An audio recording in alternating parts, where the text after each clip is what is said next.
have it.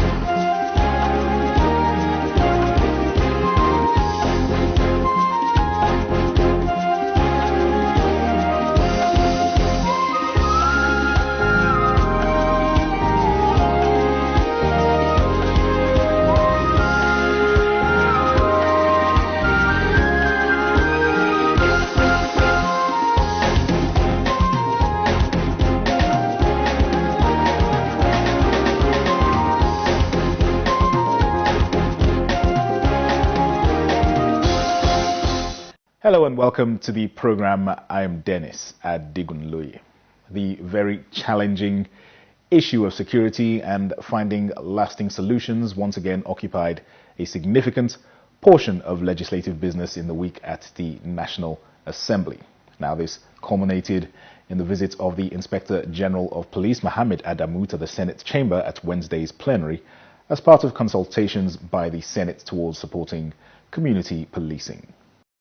Shortly after the Senate reconvened for Wednesday's plenary, it dissolved into a closed-door session, the second for the week.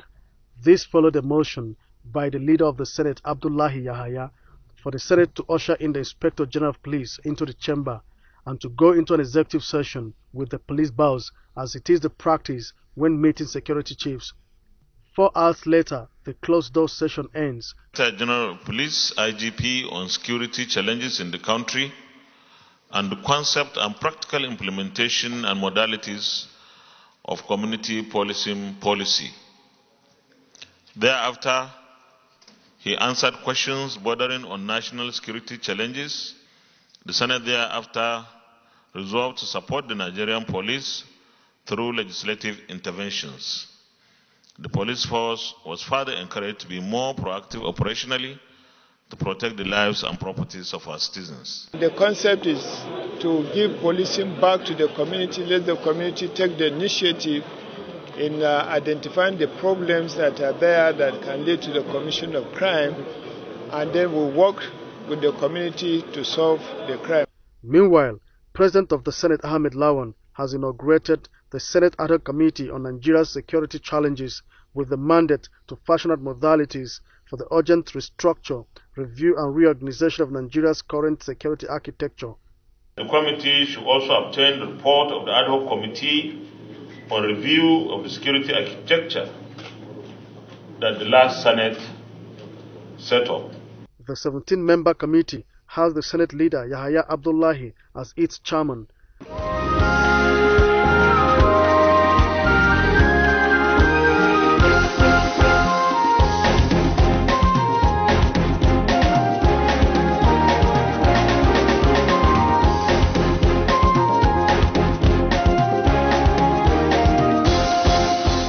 Just getting a briefing from the Inspector General of Police on community policing and the issue of state police. I really don't have a problem with state police per se. You know, if we are going to look at it very, very carefully and take into consideration our past experiences and the very diverse nature of the country, different ethnic groups, you know, different religions and so on and so forth. Why people are a bit skeptical about state police is that they see what is happening maybe during elections as we enter into the political arena, you know, maybe certain people in high places using the police to achieve their personal objectives, and you now want to take everything and hand it over to a state governor. That is the fear. But I believe there may be checks and balances that can be put in place to ensure that that doesn't happen. So while yes, you devolve policing down to the community level, you also really need to have something that will ensure that somebody with ulterior motive doesn't use that to achieve his own objectives. Secondly, the question of affordability by certain states. Most states can afford it, no problem, but what happens to states that cannot afford to do that? And then what is going to be the relationship between the state police and the federal police? Because those advocating for state police are not saying you should throw away the federal police. We should be very careful. Everybody looks at the United States as an example. The United States and Nigeria cannot be compared in terms of of development, in terms of awareness and so on and so forth. So if we just wholesale take what is happening and say, let's have FBI, let's have, in the United States, even have county policemen, which is another step. But everywhere, everybody is adopting that to suit his own peculiar motives. And so far, you hardly have incidents of clashes between the federal police and the state police. Everybody knows that federal police is superior and they have jurisdiction over everywhere in the country.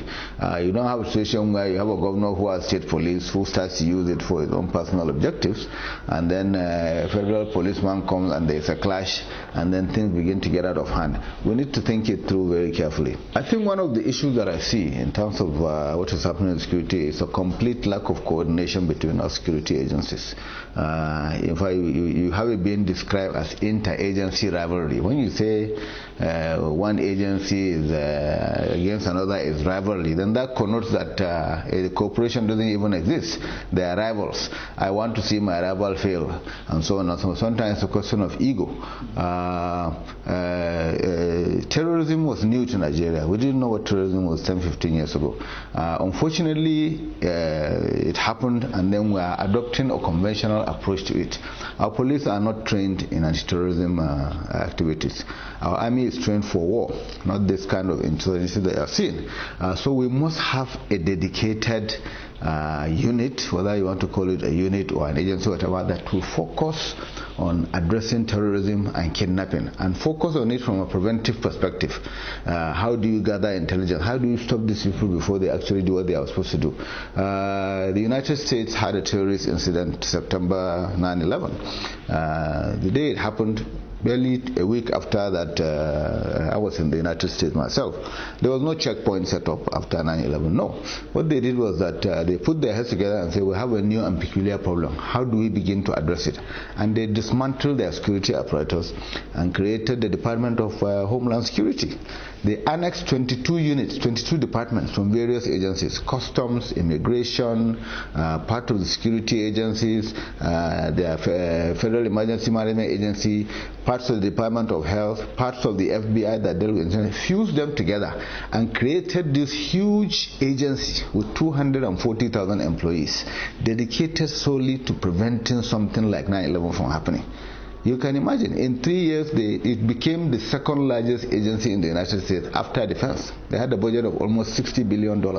And everywhere you go, you see them: TSA, immigration, customs. So all these people that I'm talking about, there's one chain of command headed by the Homeland Security Secretary. Instead of the scattered arrangement we have, police is doing their own, Air Force is doing their own, Army is doing their own, no coordination. Police is looking for tracker. You go to DSS, they have 10, 15 trackers lying idle. Assets, we don't know who has what, and we're not using technology. So, this is the approach: focus and dedication. We have a problem, it's a problem we don't know. Let us focus on identifying that problem and going for preventive measures. Don't be surprised, every year they nip 20, 30 terrorists in the United States in the butt.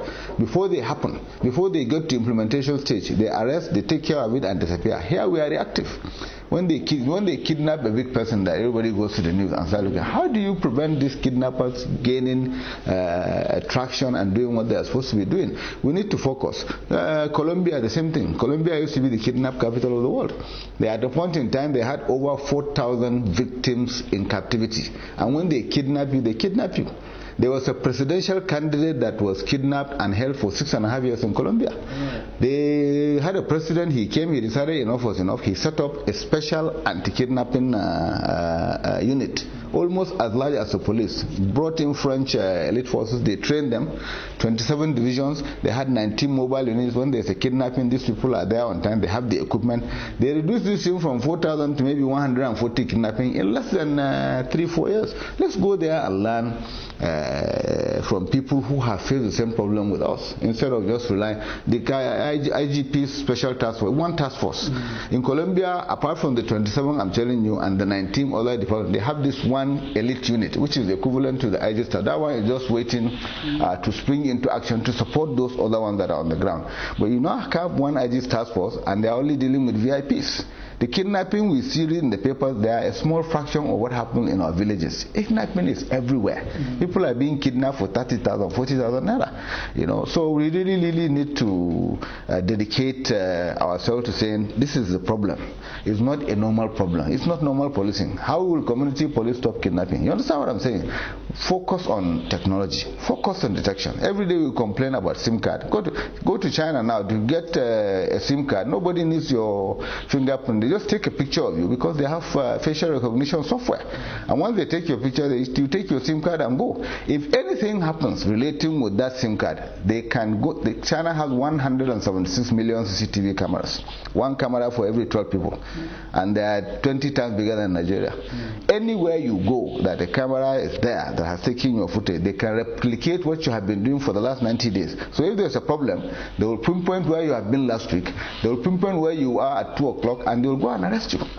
And the technology we are talking about is not that expensive. You know, just like cell phones, every year there's a new model, they keep on improving. Let us look to people who can help us. Let us look to China. Let us look to Russia. Let us look to Pakistan. Let us look to India. These are people that have the same issues as us, but you know, they have come to a stage where they have the requisite technology that is preventive in nature, preventive security, not reaction. No one should try to sabotage the other. There must be free flow of information, and where such information is given, they will be appropriately used for purpose for which it meant. Nobody should witch hunt each other, you know, in this process.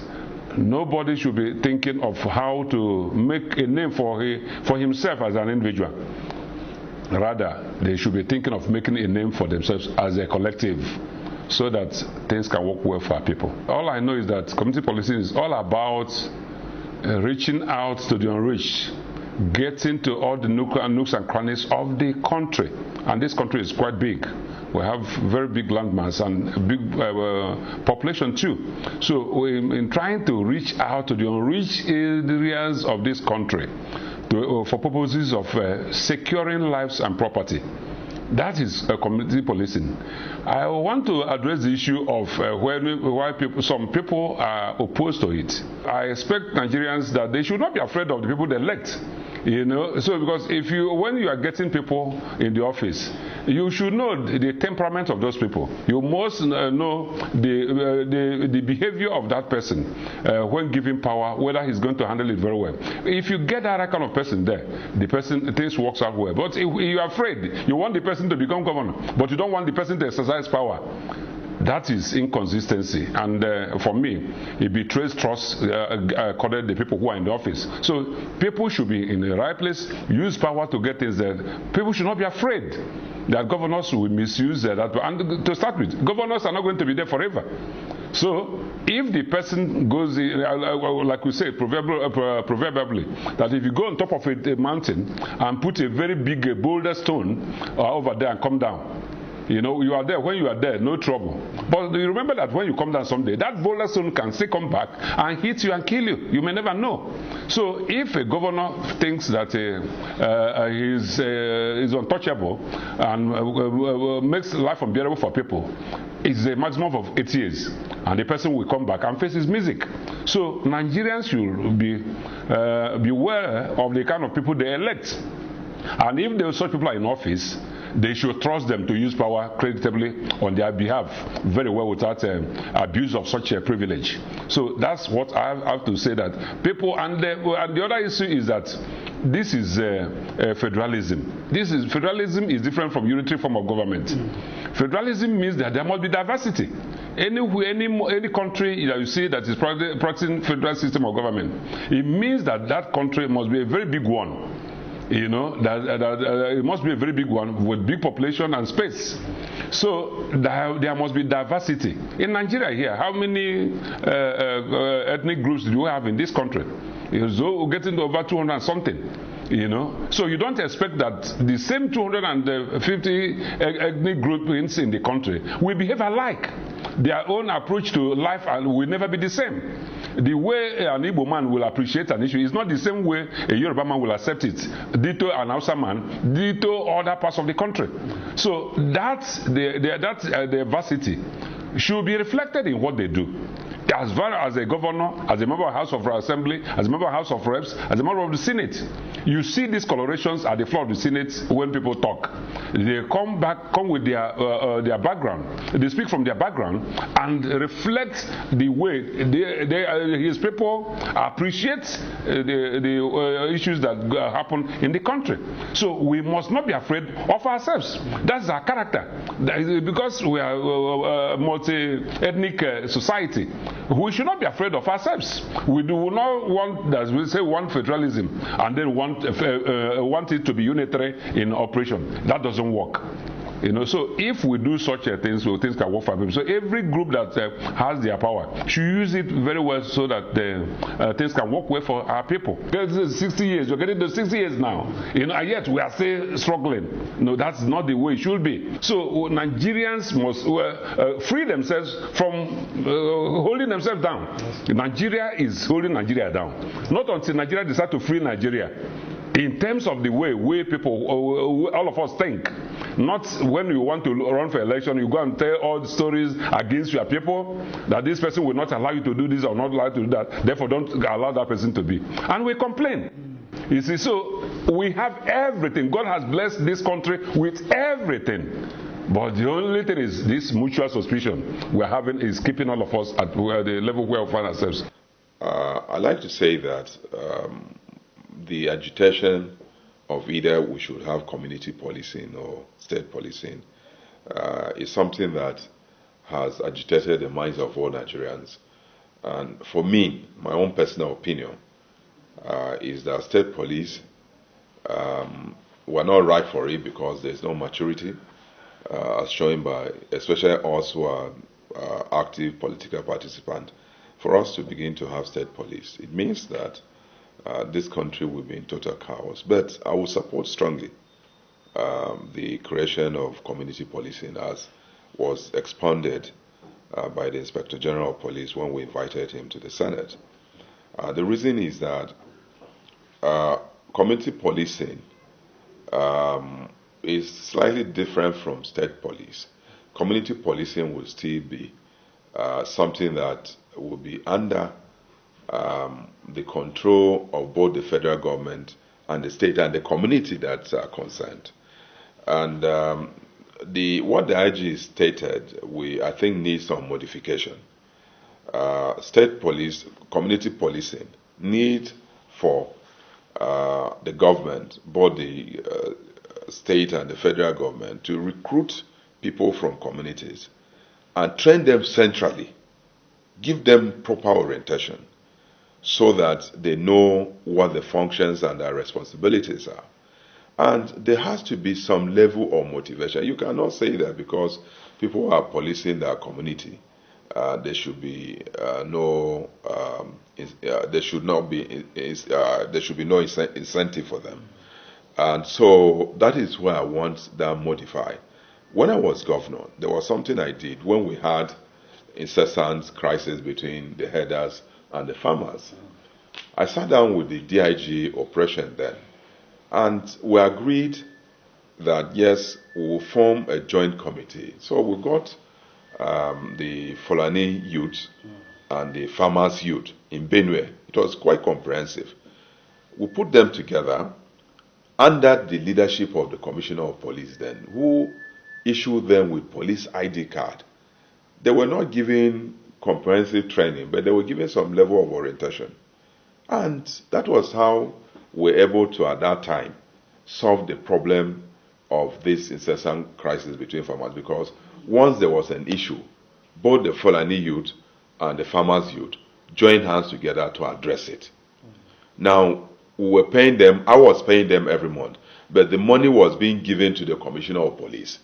Once, at the end of the month, what we agreed to be paying them individually, I will send the entire money to the Commissioner of Police, who will pay them. Now, they knew that they were under some level of authority. And so they were able to behave well, because at any time there's an infraction amongst them, the Commissioner of Police dealt with it. So if we are forming community policing in the country, we should be able to modify it in such a manner that the people who are doing the work will be given some level of incentive, and they will work better than just saying, well, because I'm policing or providing security for my community, we are doing community service. No. And so community policing will be more effective than state police, where the tendency for misuse or abuse is very high. And so for me, the strategy first will be, let us have community policing, but people who are trained centrally by the federal government, proper training and giving proper orientation, responsibilities were spread out for them. And so when we do that, and then engage the traditional institution in this whole process, because most of the traditional institutions in their villages are the ones that attend to some of these issues. And so once we engage them, they will also have a sense that they are part and parcel of providing security in their communities. And that we address it. That is outside of the normal security strategy adopted by the police and other security agencies. What we are trying to do is that once there's a buy-in on the executive side on some of the proposals which we put forward before the IG yesterday, we want, because some of them will require necessarily the amendment of the Constitution. That is our responsibility. But we want the buy-in. If we are creating community policing, you need to look at the provisions of the Constitution that relates to that. So, on the part of legislation, we are ready and willing to bring out any legislation that will help and enhance the security for this country. So we are ready, and that is why we intend to, outside of the IG, we'll be inviting other security heads to come and explain to us. We will also give them our own inputs as to what we think that should be done for us to address the security problem in the country.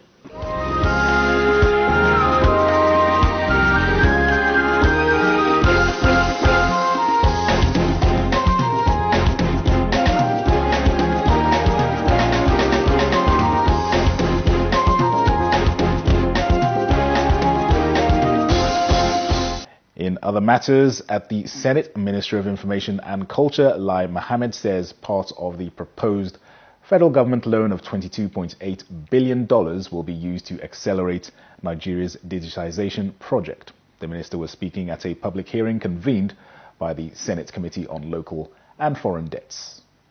Ministries, departments and agencies took turns at the public hearing to avail the legislature with details of intentions if the loan is approved. If you give me the resources that I need to do my work, I will do it.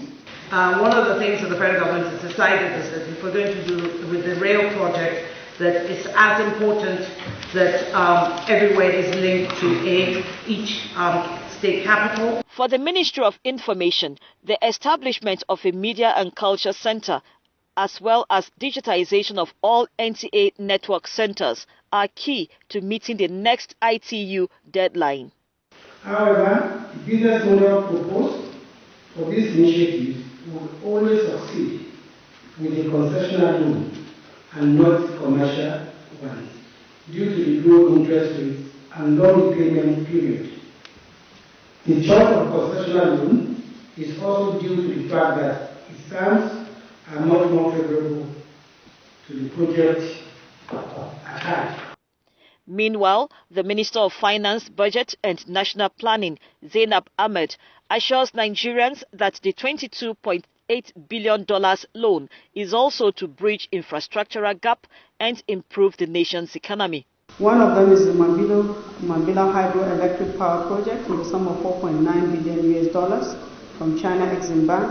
The second one is Lagos-Kano Rail Modernization Project in the sum of $4.419 billion, also to be sourced from China Exim Bank. Permit me at this juncture to correct the erroneous impression or perception, as it were, that the legislator has a predetermined position or that it has a phobia for borrowing. The committee will further scrutinize the submissions and make its presentation to the Senate.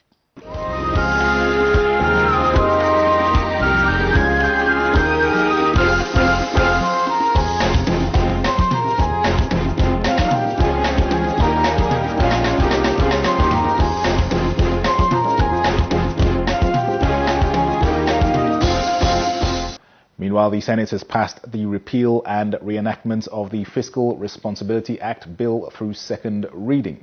The bill seeks to provide for the establishment of a Fiscal Responsibility Commission and Council.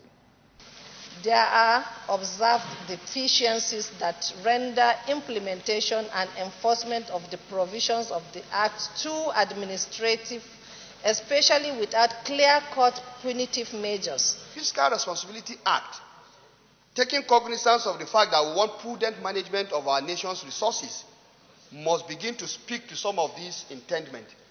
People will now know that they are going to be put on the spot and they are going to be punished when they do not follow due process.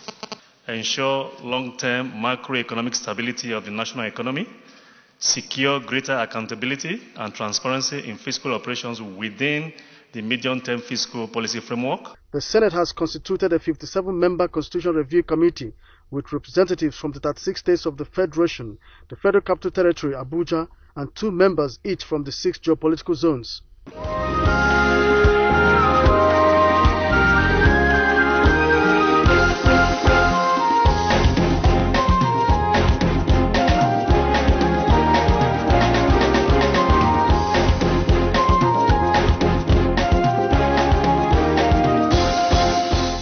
And the Senate has passed the 2020 budget of the Nigerian Customs Service of 238 billion naira. During the consideration, the Senate said ministries, departments and agencies of government that fail to defend their audited accounts will not have their subsequent budgets approved. 1,678,715, the customs are expected to pay to the Federation account. We expect every MDA to present their audited accounts before the end of the year. The Fiscal Responsibility Act provides that revenue-generating agencies must defend their budgets before the National Assembly separately.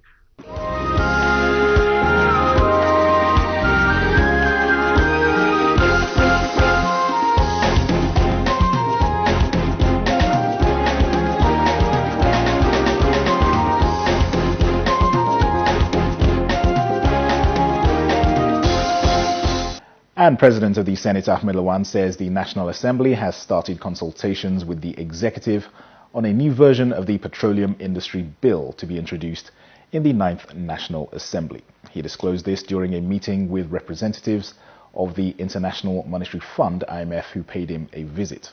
Let the bill that will be the Petroleum Industry Bill be the bill of the Executive and the Legislature. And that means starting to work on the bill from the scratch between the Executive and the Legislature. And we are in consultation already, and by the time that we are able to fashion out the bill, our committees will spring into action, and we believe that this time around we'll break the jinx. This 9th National Assembly should be able to pass the Petroleum Industry Bill. We believe that we need a lot of investment in our oil and gas sector.